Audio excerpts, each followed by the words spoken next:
Thank you so much. Good morning, one and all. In India, it is good afternoon. So good afternoon, one and all. Myself, architect Lavanya Vikram, and my co-author, architect Sayon Pramanik, would like to present our paper on impact of urban sprawl on social behavior in the peri-urban analysis through spatial analysis, case application Bangalore City, India. How do I minimize to one? Yes. Yeah. Organizers, thank you to the organizers of International Conference on Urban Health, my guide, Mona Lisa Bharadwaj, and the students, Soham Banerjee and Kajal Kabdal. India is a developing country. All the states are in the race of giving their best performance, and in Karnataka, and Karnataka is no different. At present, Karnataka is at 8 to 9% GDP contributor to the nation's economy. The economy is assessed by the performance of the states that has been done in 12 categories. Each category naming economy, infrastructure, agriculture, health, education, law and order, governance, inclusive development, entrepreneurship, tourism, environment, and cleanliness. Bangalore, officially Bengaluru, the capital state of Karnataka, is located in the southern region of Karnataka. As a metropolitan city like Delhi and Calcutta, Chennai, Bangalore and Hyderabad is also included in the Tier 1 cities. So it is now called the Silicon Valley, and the population is 13 million in 2022, and in an estimated area of 2,200 square kilometers. The statistics even project that 4,000 people per square kilometer of population density in the year 2011, and the current statistics is even on the rise. Our study area, so due to rapid urbanization, has led to uncontrolled growth of the city, and there is no control on systematic expansion of the city limits. So the study area is taken from the central Bangalore, which had the old airport, and now the new airport, which is at the peripheral outskirts of Bengaluru. So we have taken a connection between the old airport to the new airport, where a lot of other sites like quarry sites, heritage sites, and many other land uses would come around it. We can see how the earlier days, there are cities which were of economic centers and the growth pole for economy.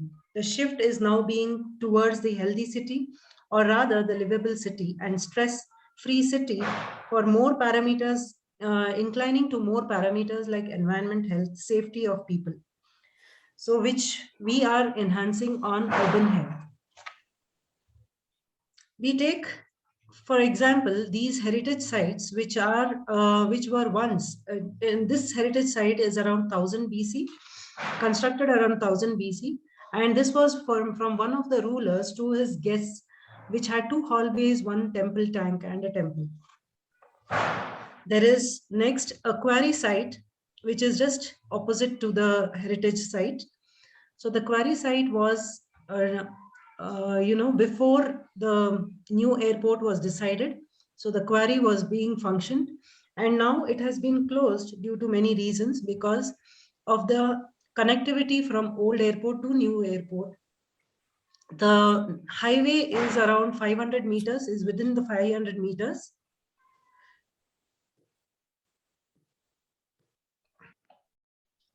And 200 meters from the institutional setups. So the depth is around 100 meters to 100 feet to 300 feet. And it is already considered as the danger zone. So it has been shut for this reason.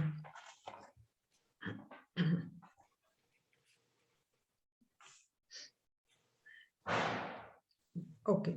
The next built form is the new airport, which is called the Kempegowda International Airport. The old airport being in the 1940s, which was used for World War II to protect the British from the Japanese attack. So the user group, which doubled to around 8 million people, passengers. So they decided on the construction of new airport, which was in 2005. Government proposed the new airport and it was opened in 2008, and it was on a capacity of 25 million passengers. So in 2019, the government has decided to make Terminal 2 as to increase the number of passengers. So the problem identified here is the impact of the urban sprawls on the current spatial development when there is decision of new land use in the peri-urban areas. Need for the project as the development is taking place in an unplanned manner leading to an unhealthy environment, to analyze the present case and predict the future upcoming development using appropriate tools. It is the responsibility of urban designers and planners to identify and assess tools for the development and make the city a healthy and livable city. The research approach or the research method would be problem statement. We have identified the study area. The need for the study is identified issues in the process of development. Literature studies is study on urban conservation, urban quarry sites, land use allocations. Analysis was taken to predict future land use allocations and space syntax application on urban design. Data collection methods were GIS maps, interviews, land use land cover maps, ground truthing, network and transport maps. Data analysis was top-bottom approach. Through GIS and space syntax tool, it is giving us the projections and predictions. We have conclusion and recommendation from the results and the analysis.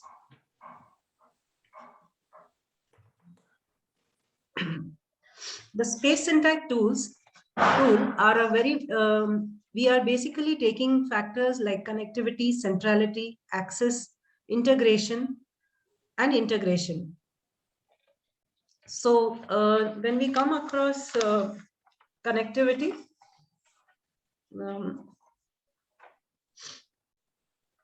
connectivity is something here we can see the the new airport, and this is the route what we were talking about.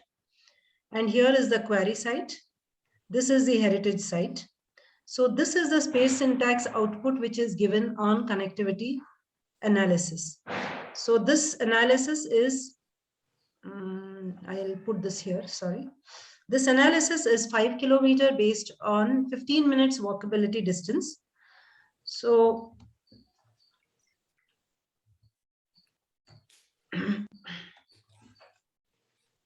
with this land use, with the land use projection, we can see that the minimum choice area are the blue areas where it does not,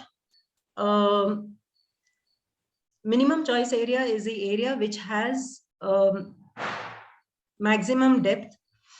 Maximum depth meaning there is, only residential buildings happening. So that is the red ones.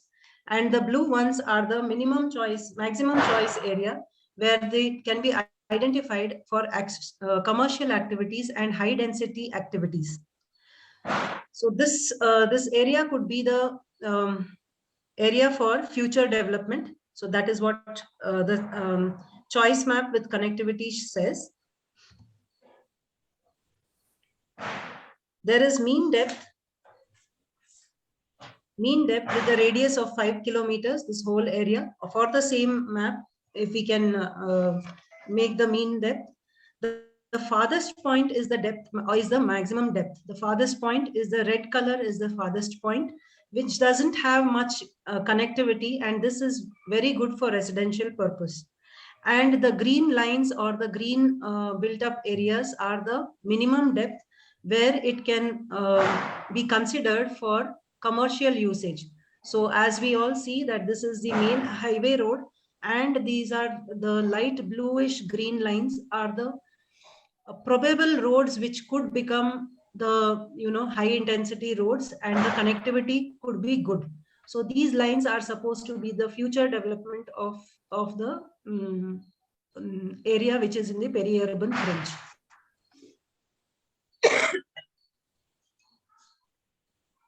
Sorry. So as we put the land use map into this mean depth at a global scale, we can see some commercial activities happening here. We can see some residential happening here. So the whatever prediction of these spatial syntax map has been generated, the maximum depth or the maximum depth is around these, and the minimum depth is around these lines, which is closer to the activities which can happen in future. Real relative asymmetry. Here, this activity shows the maximum bluish green lines is showing the symmetrical growth. So the maximum bluish green lines all over the northern side is showing the minimum symmetrical growth or the uniform growth which could be planned in a certain manner. But whatever is yellow and red are the sparse growth or the asymmetrical growth that is happening.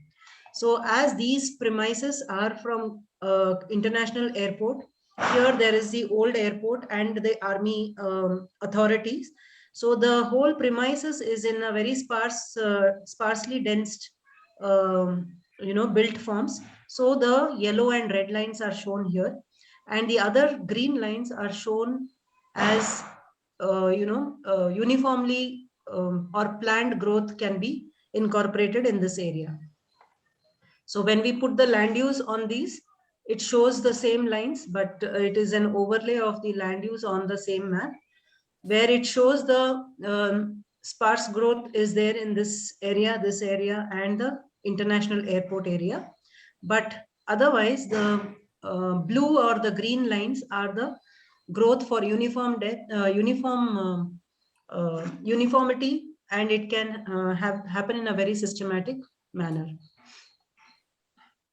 Conclusion: space syntax as a tool is useful for identifying what is the influx in the future and understanding the network analysis and predicting how the growth pattern is going to progress. Land value and land use can also be related to this development factor.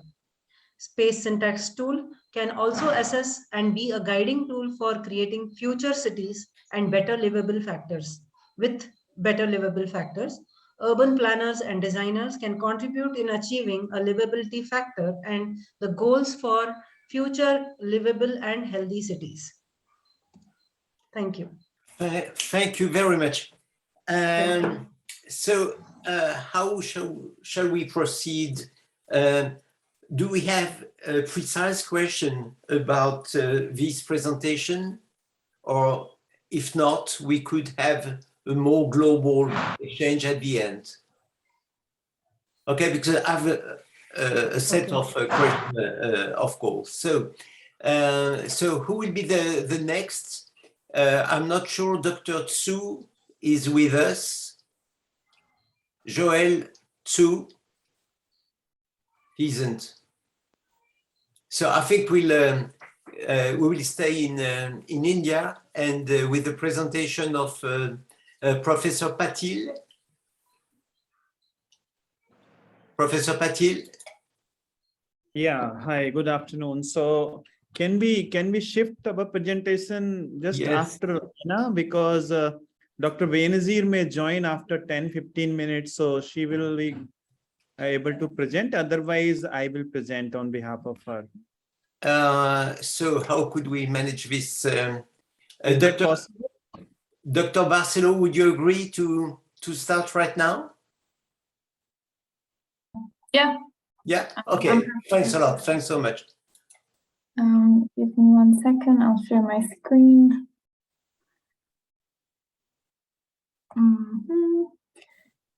Can you see my screen? Yes, we do. Presentation mode? No, yes, this is better. Okay. Yes, perfect. So hi everyone, my name is Aina Rocco Versello. I'm a third year PhD student at Imperial College in London in the United Kingdom. And today I'm here presenting some of my work from my PhD, which aims at creating a spatiotemporal high-resolution temperature data set for São Paulo in Brazil to be used for epidemiological studies. So a little bit of background.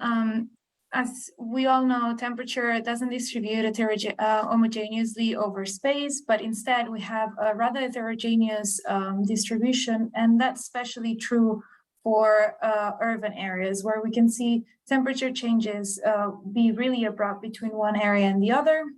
And that is because of the type of materials that are used for construction, the presence or absence of green spaces and water spaces, and so on. The more heterogeneous a city is, including, as I said, material, type of land cover, as well as the sort of construction of the buildings and wind direction, it makes the changes in temperature be more abrupt and different within a relatively small space. And this is really relevant because at the moment, a lot of our evidence when it comes to epidemiological evidence, it comes from studies that use either one unique meteorological station that represents the entire city, or a combination of multiple stations, usually not more than a handful, that are usually averaged to represent the entire city. But as I said, we know from studies looking at urban heat island, but also from satellite imagery that, as I said, this is not true from what the people experiment on the ground. So there is a potential that our epidemiological studies are misclassifying the exposure of the people living in that city. Here I'm showing you a couple of pictures of São Paulo. São Paulo is one of the 7 megacities in the world with around 11.3 million people living there according to the 2010 census. And here you can see how diverse this city is. So at the top, you can see that there is high-rising buildings with really narrow streets, but also the city has a relatively big river crossing the city and plenty of parks that are really humid and sort of subtropical, tropical type of forests. So you can imagine that there will be a rather important variability in the type of temperature that you can experience in a place like the top image on the right, or in the park that you can see on the left. And why is this important? As I said, when it comes to doing epidemiological studies, we need to get information about the exposure. And in our case, we're looking at temperature. If we were to use ground meteorological stations, here you can see the metropolitan area of São Paulo, and I've shown you in yellow, orange, the different meteorological stations that we have. São Paulo is actually quite lucky, and we have a lot of meteorological stations, which is not the case for a lot of places. But even then, if we look at this distribution, it's, as you can see, it's definitely not well distributed. And there are areas where we can see that a lot of people live. You can see them colored in darker and gray, where we don't have any information about the temperature on those areas. So despite the meteorological stations provide us with information daily or sometimes hourly, so really high temporal resolution, we don't have a lot of spatial good coverage.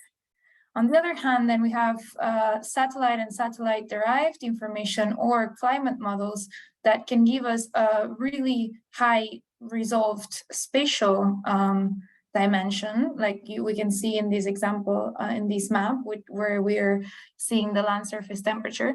But usually what happens in those cases is that we lose the temporal resolution. So we have annual averages, for example. And that is important because, as I said, for epidemiological studies, we usually need both temporal and spatial resolved data. So the aim of my project is to develop this high-resolution spatiotemporal temperature dataset at a 500-meter resolution and daily for São Paulo in Brazil. I'm going to be presenting the results for the year 2018, which was our pilot test. How am I doing this? So the idea is to use our ground truth, so what people experiment on the ground, and that's gathered by the meteorological stations that you've seen. And then we combine this information with additional information of other covariates that we know are physically there is a reason behind their association with temperatures. So things like solar base, and use the association between these ground truth and those covariates to build a model that can learn these associations and then make predictions at a highest spatial temporal resolution. The ways of building this model, there are different approaches. Today I'm going to be explaining the spatial temporal regression kriging, and I'll give you a brief summary of my future work with machine learning. So let's have a look at the ground truth. This is the image that we've already seen with the distribution of our meteorological stations. And on the bottom, you can see what it looks like in terms of the temporal variability. So there's a clear seasonality, and we can see that within days, there's also quite a lot of variability. In this study, we had a total of 51 stations, which came from 4 different networks. Of all of those, we only were able to retain 35 of them because the others had more than 25% missing data, which we established was far too large for the model to be able to handle. So at the end, we were using 35 stations for our modeling. If we now have a look at the covariates that we're using, those are mainly coming from satellite and satellite-derived data. And you might wonder why. The reason why I'm using Earth observation data is because it provides continuous and global surface. So for areas where we don't usually have a lot of monitoring stations, this provides us a picture of the entire world, which means that a model like the one I'm building in São Paulo potentially could be transferred to another place if it's retrained. It's also constantly improving, which means that once we build a pipeline in the structure of the model, this could also then be updated with much higher temporal and spatial resolved data from satellites, so it can be tweaked in the future. And finally, as I said, it gives us really high spatial and temporal resolutions that otherwise we wouldn't have. This is an example of some of the covariates that I've obtained and what they look like. So as you can see, for each of them, they were obtained either from NASA or ESA, the European Space Agency data platforms, and they are either directly satellite imageries or product-derived images, which means they combine different satellite products to create a new indicator. That would be, for example, the case of NDVI. So here you can see 6 of them, which include land surface temperature, solar zenith, green space, population density, distribution of impervious surfaces, as well as the elevation map. The resolution of each of them varies. So there was a pre-processing step in which we had to resample all the data at the same spatial resolution, and the same for the temporal resolution. Some of them came daily, and some of others, for example, elevation is the same for the entire study period. So what we do is resample them temporally in order to have information for every single day that we're trying to predict. The spatial resampling was done using the official Brazilian statistical grid, because the idea is that the final output will be made available open access, and we want everyone to be able to use it and easily linked to existing data sets, including health data sets, but also socioeconomic data sets that the Brazilian Institute provides. So that's the pre-processing. Once that was done, then it was time to actually build the model. As I said, the machine learning is something that it's in the pipeline, and I'll talk about it at the end if I have time. But today I'm going to be talking about spatial temporal regression kriging. Spatial temporal regression kriging is a methodology that has existed for a long time, and it's built behind the idea that temperature distribution can be explained by other covariates, which we model as a trend.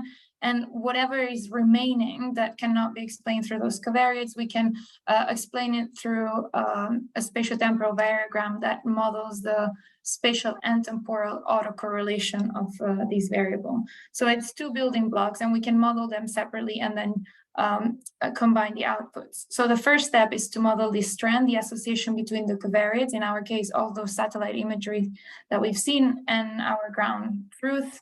To do that, I explored up to 16 covariates, of which 12 were finally included in the model.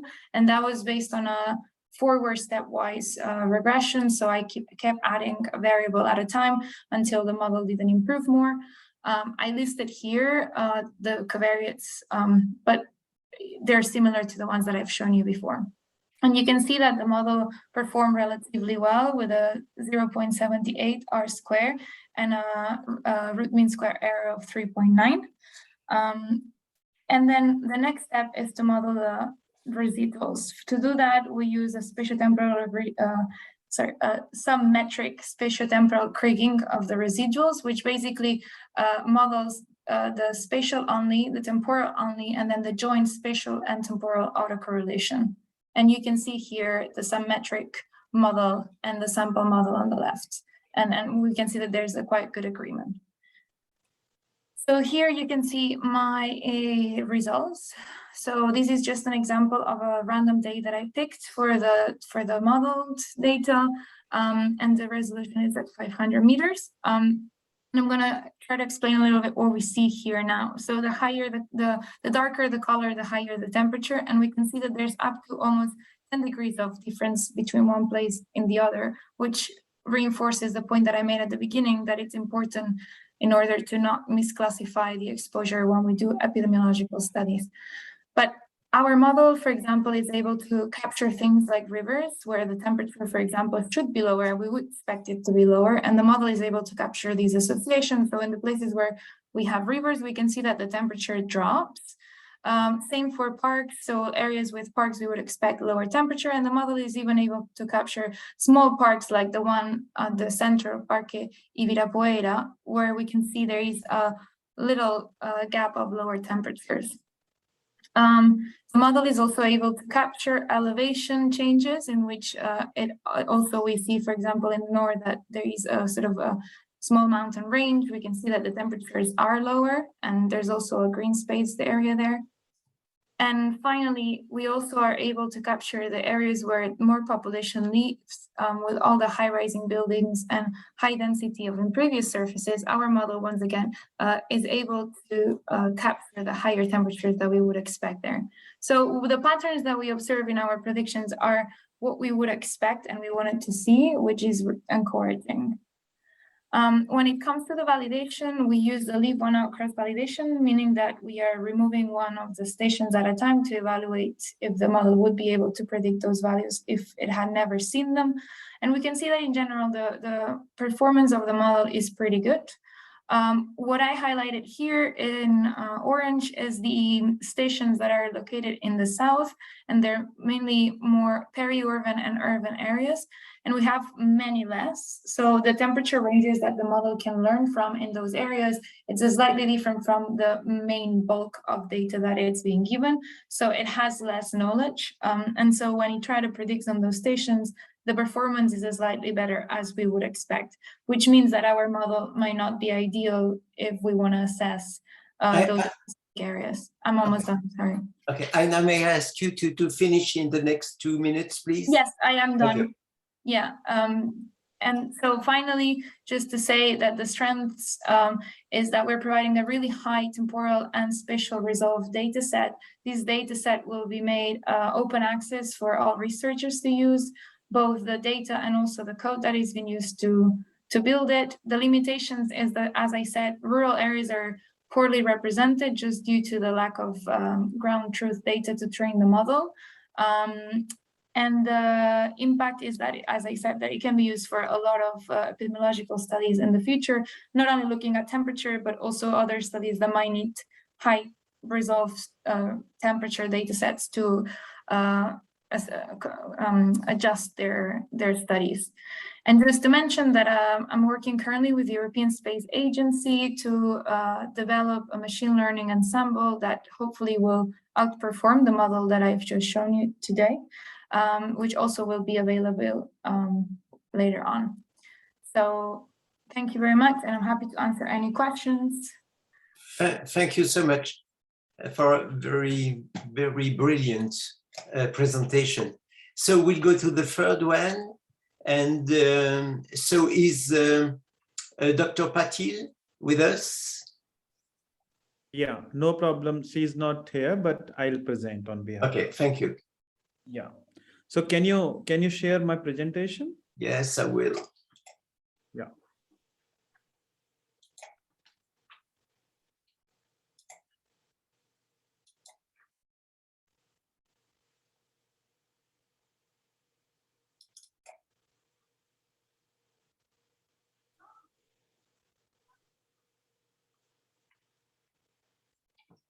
Is it okay? Yeah. So it's not full screen. If you can. Yeah. Yeah. Good afternoon. Good afternoon, all. I am presenting on behalf of Dr. Benazir. I am Dr. Pawan Pathak, working as a director program in the organization called School. It's Society of Community Health Oriented Operational Links. It's a not-for-profit organization based at Delhi and Pune and other cities also in India. So my presentation is little different from what my earlier author talk about, because it's more of a human touch program, not the technology based, but it's a program mainly focusing on elderly care. So we have given the name of this program is Vriddha Mitra, Friends of Elderly, and the objective of this program is reaching to the unreached, the last mile connectivity for the vulnerable older people in urban slums of 3 cities in India: Pune, Mumbai, and Bhopal. Next. So about the organization and the program, the organization School is a not-for-profit organization founded in the year 2007 with a strong focus on empowerment, equality, and participation. School works towards achievement of SDG 3, good health and well-being, as the last mile and reaches out to the most vulnerable population across the country. School, through its flagship initiative, Vriddha Mitra, Friends of Older People, work with older people in India. So under this Vriddha Mitra program, our vision is older people can lead dignified, wholesome, and secured lives. Vriddha Mitra focuses on building an age-friendly ecosystem for the elderly population in India. And an age-friendly ecosystem translates into the change in how we think, feel, and act towards the older people, how we develop support structure that foster the abilities of older people, and how we deliver care, support, and services that are responsive to the requirement of older people. So the change we want in terms of our thought process, the support structures, and providing support to the elderly population. Next. So the problem statement, we have identified 4 areas where elderlies are really feel neglected. First of all, social culture, because now the nuclear family concept is increasing in India as well. So the loneliness is the biggest, and isolation is the other important area where we need to work for the elderly. Then economic crisis. Most of the people with whom we are working are from unorganized sectors. They are slum dwellers. So they are not getting any pension or any financial support. So the economic challenges are also they are facing. Then psychological challenges, lack of sensitivity among family members, lack of self-care, depression and anxiety, other mental health problems are there because of isolation and loneliness. And they always in the fear of like being dependent on or as a burden on the society. So these are few areas we have identified to work with elderly. Yeah. Sorry. Yeah, go ahead. Yeah. So, yeah. So to address these challenges, we have identified few strategies. One is community-based mechanisms through which we are reaching out to approximately 10,000 elderly now At their doorstep, we are providing services to the elderly, and especially the focus is on slum dwellers, the bottom of the pyramid in our society. And next is creating champions. Those can be the advocates, spokesperson for the cause of elderly care. Then we are also working through the creating livelihood options for the elderly. Also, we are trying to create linkages with the social security schemes for the elderly, especially in urban areas. Next.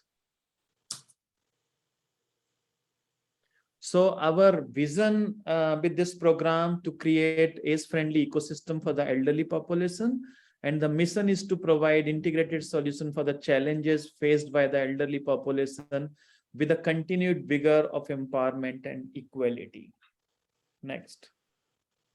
So the total reach as of now, we have reached till 10,000 elderly in 86 slums of 3 cities, 7,000 in Pune, 1,500 in Mumbai, and 1,500 in Bhopal, another state of country. Out of these 10,000, the 63% are female. So the sex ratio at the elderly age group is completely different in the country. The most of the elderlies are females, total 63%. Out of that, 8% elderlies are living alone. They don't have any family members to live with them. 14% elderlies living alone, only with the spouse, only husband and wife are living. 14% elderly having any kind of pension. So I have discussed about the economic challenges. Like it means 85%, 86% of the elderlies are not getting any financial assistance. And almost 45% of total older people have chronic illnesses like diabetes, hypertension, and other challenges. 44% hypertension and other cardiac diseases. And 68% of total 10,000 are having any one single chronic disease. So we can say 68% of the total population is having at least one chronic problem, and 32% of the population have multiple illnesses. So the challenges are huge in terms of health challenges, in terms of nutrition, in terms of mental health, in terms of financial assistance. So there are many challenges, and we are trying to fill these gaps for the elderly. Yeah, we have started this program from 2 slums in Pune city in 2019, and now we have reached till 65 slums and 7,000 elderly population. Next.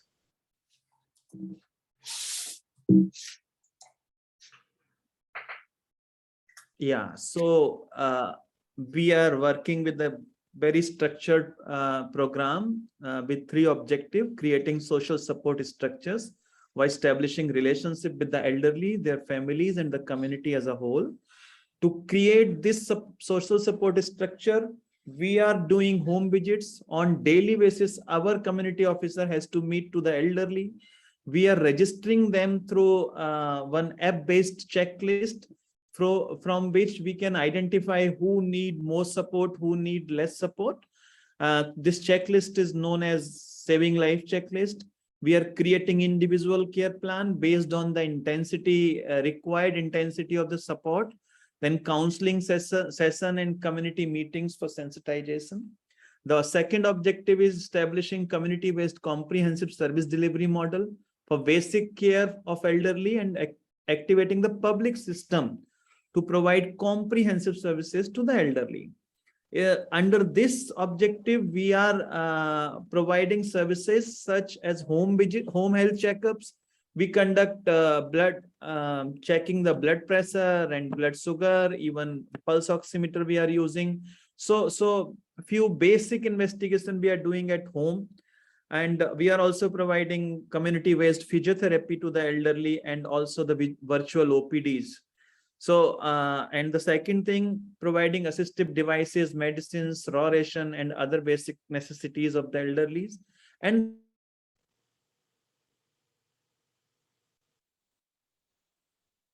We lost you.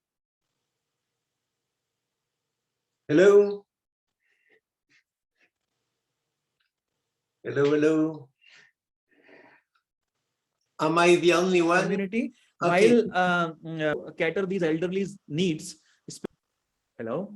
Yes, we lost you for a couple of seconds, so please flow. Yeah, can you hear me now? Yes, it's okay.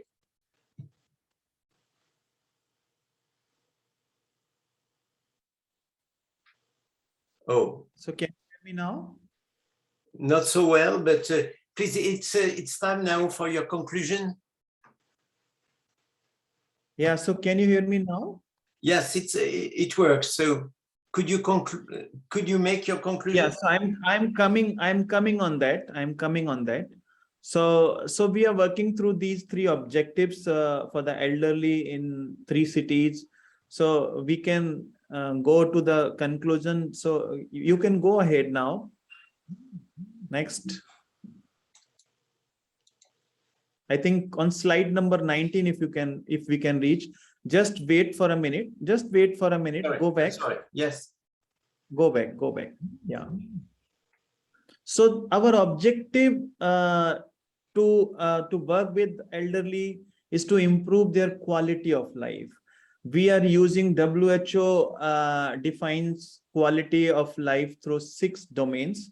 One is physical health. We are taking care of physical health, psychological state, level of independence, social relationship, environmental features, and spiritual concerns. So we have conducted the study. Third party has done the assessment also of this model. So now we can go ahead till the 19th slide. So I'll share the outcome with you all.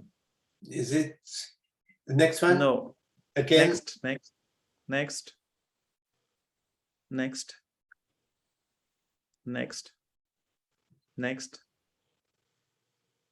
One more. Yeah. Get back. No, back. This, wait. So, okay. So which is this slide? Wait a minute.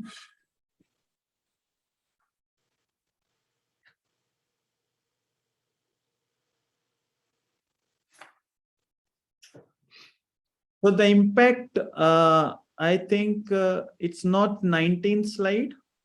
I don't know. I don't have the number of the slide. So just before this, 19. Sorry. Yes. Yeah, just 19, before this. 19 is the previous one. Yes.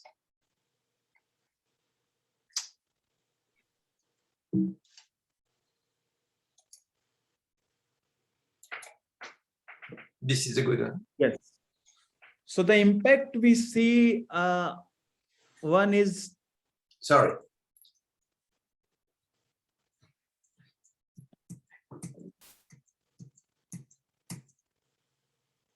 So tell me. Just before this, yes. Wait. Yeah, this one. Okay. Yes.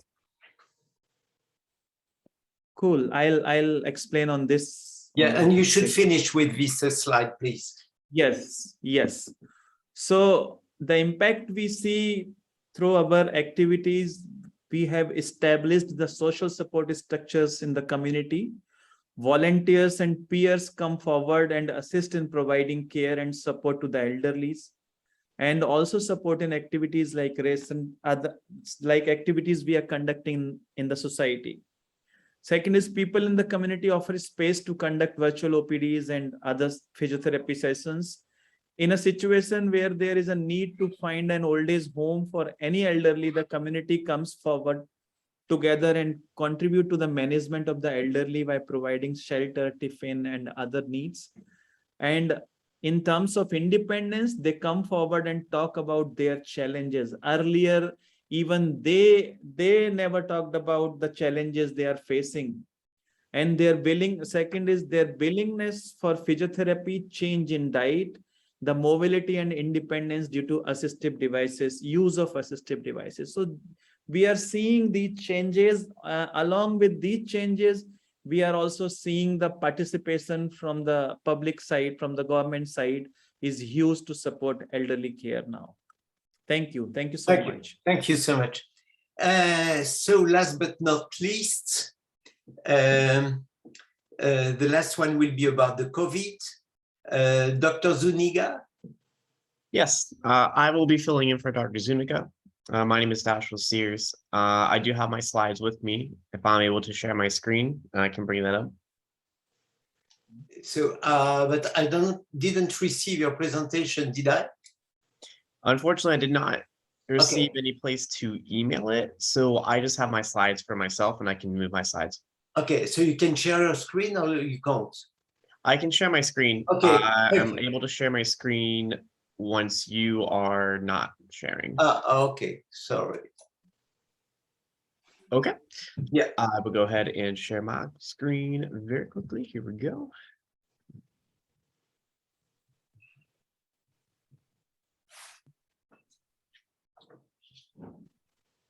Okay. Is everyone able to see my screen? Yes. My slide?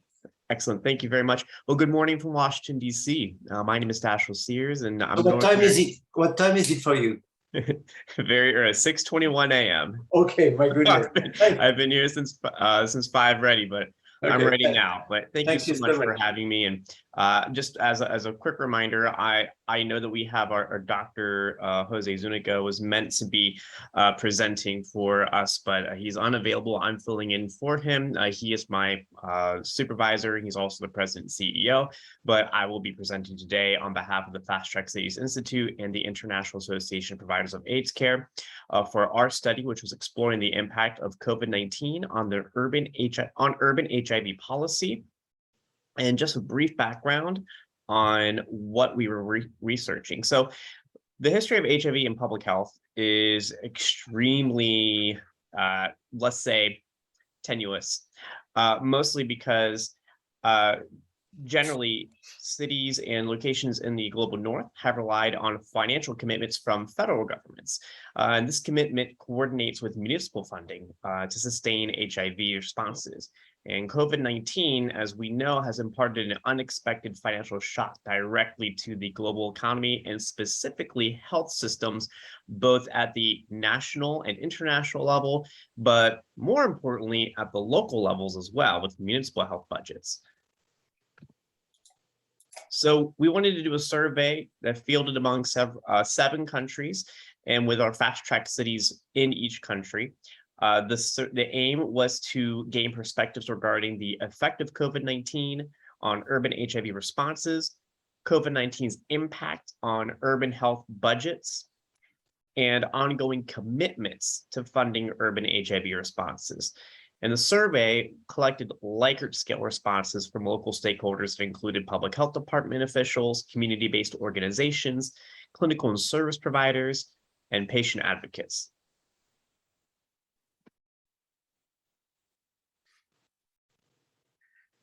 So for results of our study, we saw that a quarter of responses indicated that the impact of COVID-19 on their city's HIV responses was minimal in the short term, which is about 1 to 2 years, but 55% indicated the impact would be either significant or major in the short-term time frame of 1 to 2 years.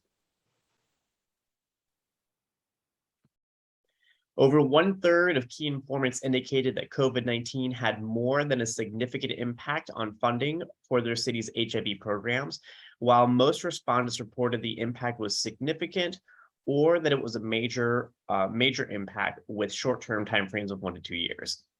And as you can see, most respondents reported the impact that was significant was around 23%. Or believe that it would be lasting a major impact lasting no more than 1 to 2 years, around 26% overall.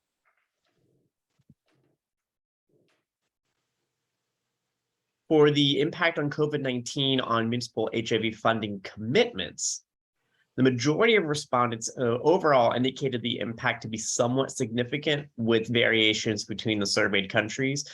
These could be dependent on municipal commitments based on local reinforcements of their health apparatuses, and also the level of impact that COVID-19 had on the locality's local health budgets. But overall, the impact of funding commitment by municipalities respondents felt was somewhat significant to significant.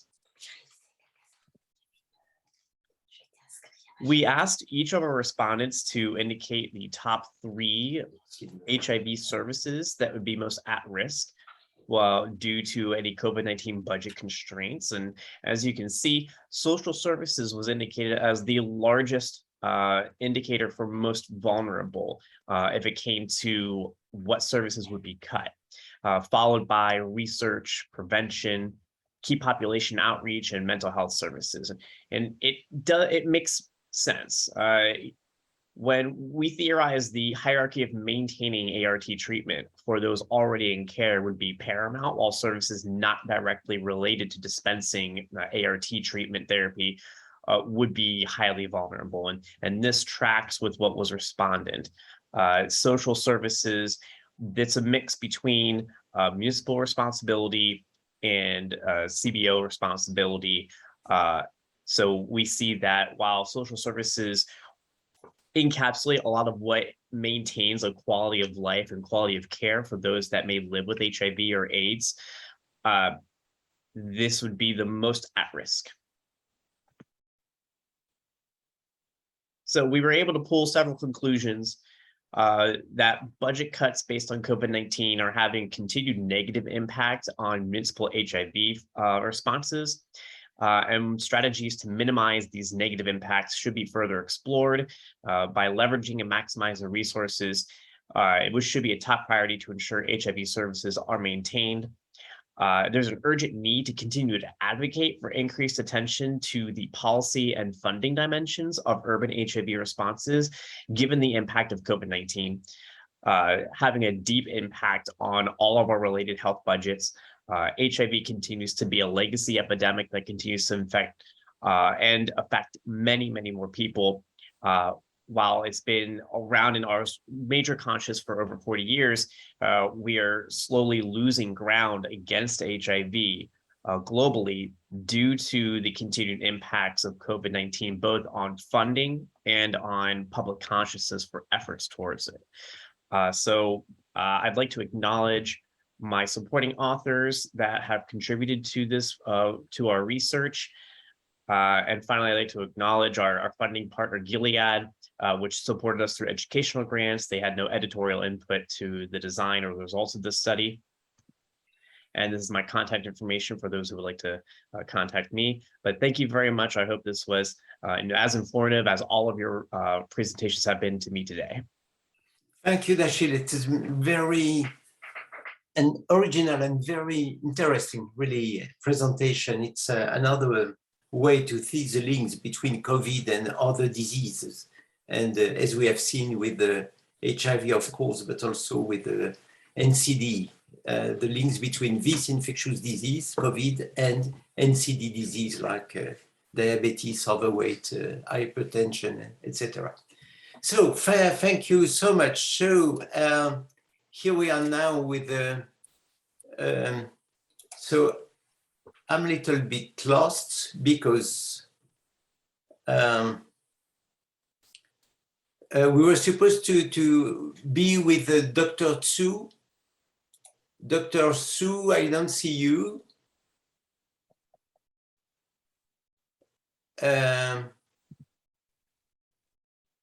And as I told you just before, Dr. Maulida at the end is attending Valencia conference. So she's in Spain, so she won't attend our meeting. So Dr. Pramanik. Hello, sir, how are you? I'm fine, thank you. So I don't see you on the program. So Yeah, are you one of the co-author of? Yes. Okay, that's great. So we can start questions. What is the first question to?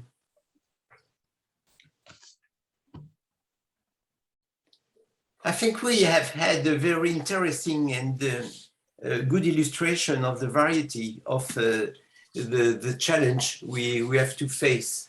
And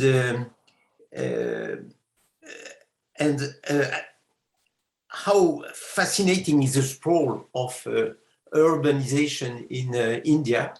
And of course, we have to define how this sprawl is related to specific issues of health. How does it work for NCD as well as for infectious disease?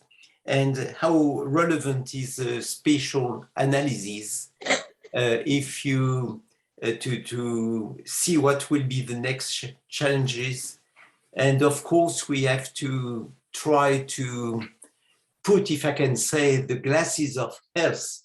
You know, I'm an urban geographer, and I know that the classical categories of urban geography are not all relevant considering health. So it's a new challenge. And the second presentation about temperature, it's really impressive to see what can be the inequalities within the city, the difference, and of course to understand at what factors it's related and what could be the consequences with the climate change, or with all these heat waves, what will be the consequences and what we could do. And we have some example in the US, but also in France, the interest to develop green spaces, but in the same time, with new green spaces or a green corridor, we reintroduce Lyme disease as an example, or risk with mosquitoes like Aedes, who like this kind of places. The key question, of course, of elderly so the example of India was really interesting because we do not have this idea of a country with old people, if I can say, and of course to see what are the limits of the demographic categories like teenagers, elderly, women, etc., because it's not the same problem if you are a poor old man or a rich old man, as it's not the key, the same question when you are disabled people with money or without money. So it's very, very interesting. And so the last one, but not the least, the links between the disease and how we will see it. A lot of things have been said about the double burden of disease, but it's also the key question of syndemic, how we have in the same question of comorbidity in terms of care, but also in terms of public health policies. So please ask yourself, ask to each other the question you would like to ask. Feel free, we have time. Who will start? Don't be shy. Can I start? Yes, please. I would like to ask a question to Aina. I found your research very interesting, actually, and it was all about the urban hit island, which I was looking into, and the machine learning aspects and the future projections and probability. I just wanted to ask, like, I personally am investigating into urban morphology. So, and how urban morphology and understanding the spatiality is kind of related. So, so do you believe, or have you even tried to interpret that there is a link between how we just not look into the CBDs or the suburbs, or rather the morphology can also give us an interpretation of how the heat island can be observed? I mean, just an idea or a question for that. Yeah, I 100% agree. I think, I mean, it depends on what you define as urban morphology, because I think different fields will define it differently.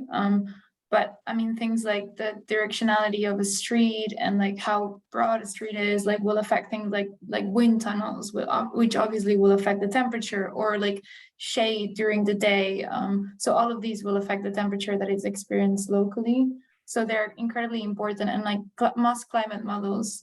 So the thing is, there are climate models that use physical laws to model temperature. The problem is when you want to model such a big city, for example, or big areas, those models take a lot of computational power, and they're really hard to build for such large areas. Yes. So the idea is to be able to use proxies, and I've seen papers that use some sort of morphology, like city morphology proxies. You can, like, now there's, I mean, as I said, like, the data is improving every day. So there's some cities that have even like 3D models of the building. So you can incorporate things like building height, road direction. So there are a lot of opportunities. My project specifically, because it's mainly, I mean, for me, it's to apply it on a health model. Obviously, we can always add new modules to the model that will improve probably its capacity to detect these things. But at the moment, I do not include a lot of specific morphology. I include things like type of buildings and sort of materials. So with the impervious surface proxy, I can detect, you know, really build up areas as opposed to areas where there's more favelas and there's like less reflective material being used for buildings and so on. So these like sort of broad morphology I can detect, but things like specific like direction of the roads, we didn't include it. Also because it depends on how big your, like how high the resolution is, it might not really, you might not actually be changing that much the model. And I think to be able to be certain of such a model, then you would have to do a really good campaign on the ground to actually check that, which it was not in the scope of my project. So if I wanted to create such a model that captures these morphology that I'm guessing you're referring to, much like granular, you have to then go out there and check, you know, does this street with this direction change it than this direction, which it's it's a lot of work, and it was not the scope of the project. There is a scope that we can further explore, I guess. Yes. So that's just an ideation. Yeah, but it's really interesting. Yeah. And there's so much data at the moment, and I mean, yeah, there's a lot of scope for improvements. Yes. Okay. Thank you. Thank you. Another question.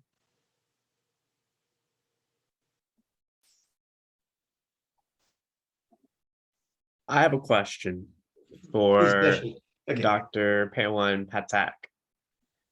So we Yes. do a lot of research here in the United States on elder care. And in my field, the elder care that we're looking at is those who are aging with HIV and those who are aging while also LGBT.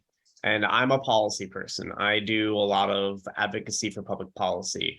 I'm wondering if you can speak to any possible connections that your program has done with possibly connecting with LGBT seniors or seniors who identify as though, and if there are any policies that you would like to see developed in your line of work that could help improve the situation for elder care in your area.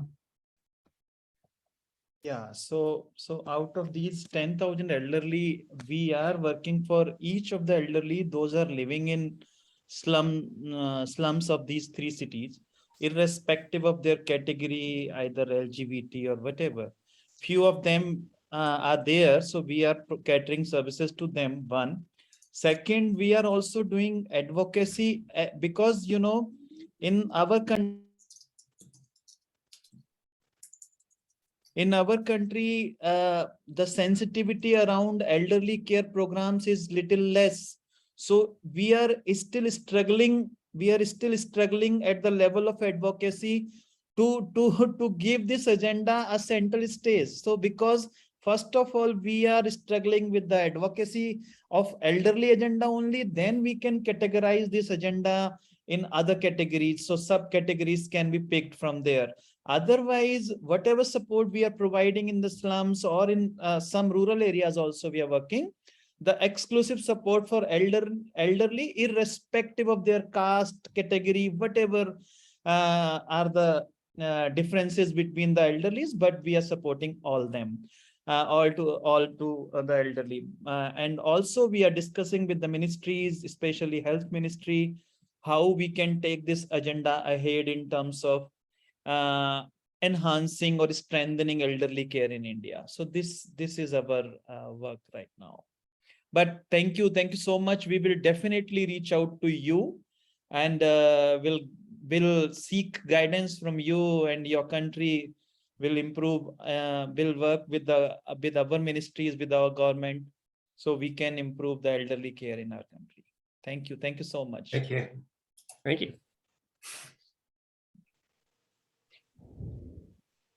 Any question? Other question?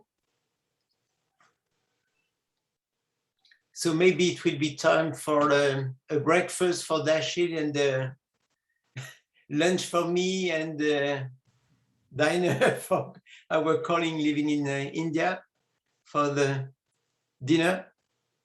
Well, I would like to wish you all happy Diwali. It's actually Diwali in India today. So Okay. Happy Diwali. Yeah, the festival of lights, we call it, yes. Thank you so much. Diwali on from all of us from India. Okay, thank you. Thank you so much. So have depending of where you are, so have a nice day, a nice afternoon, or a nice evening.